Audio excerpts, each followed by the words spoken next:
Nakakatanggap ngayon ng pangintriga ang actress TV host na si Kim Chiu at ang sumalang bilang searchy na Especially For You sa unang araw ng pag-ere ng It's Showtime na si Oliver.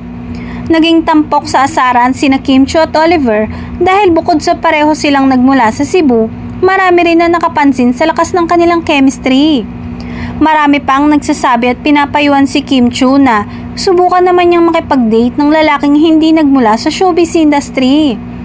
May mga nagsasabi pa na kung sakaling hindi mag-work ang date ni na Michelle D at Oliver, ay maaaring pagbigyan naman ni Kim Chiu ng pagkakataon na makadate si Oliver. Marami naman sa mga fans ng tambalang Kim Chiu at Paolo Avellino ang hindi nagustuhan ang mga komento ng fans, lalo na ang mga Kim Pao fans. Mas bagay pa din umano ang kanilang idol para sa isa't isa.